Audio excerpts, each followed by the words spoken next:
Wait, we are ready. নিরাপত্তা শঙ্কা এই এক শব্দেই বদলে গেছে বাংলাদেশের বিশ্বকাপ ভাগ্য। ভারতে খেলতে রাজি হয়নি বাংলাদেশ, চেয়েছিল নিরপেক্ষ ভেন্যু শ্রীলঙ্কা, কিন্তু আইসিসি বলল কোনো হুমকি নেই। বাংলাদেশ বলল তাহলে আমরা যাব না। ফলাফল, আইসিসির ইতিহাসে প্রথমবার একটা পূর্ণ সদস্য দেশ বিশ্বকাপ থেকে বাদ। এই সিদ্ধান্তে সবচেয়ে বেশি ক্ষুব্ধ হয় পাকিস্তান। পিসিবি চেয়ারম্যান মহসিন নাকভি বলেন, বাংলাদেশের সঙ্গে অবিচার হয়েছে, আইসিসি দ্বিমুখী নীতি নিতে পারে না। একটু পরেই আসে সেই শব্দটা, বয়কট। পাকিস্তান ইঙ্গিত দেয় বাংলাদেশ খেলতে না পারলে তারাও খেলবে না। দক্ষিণ এশিয়ার ক্রিকেটে তখন আগুন, ভারত আইসিসি বনাম বাংলাদেশ পাকিস্তান।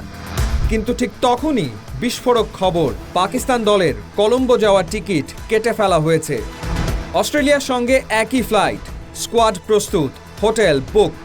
মানে বয়কটের কথা বললেও ভেতরে ভেতরে প্রস্তুতি চলছে পুরোপুরি। তাহলে কি পাকিস্তান পিছিয়ে গেল? বিশ্লেষকরা বলছেন পাকিস্তানের ভয় আসলে অন্য জায়গায়।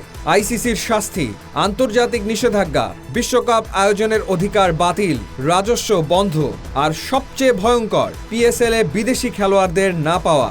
একটা সিদ্ধান্তেই ধ্বংস হতে পারে পুরো পাকিস্তান ক্রিকেট ইকোসিস্টেম।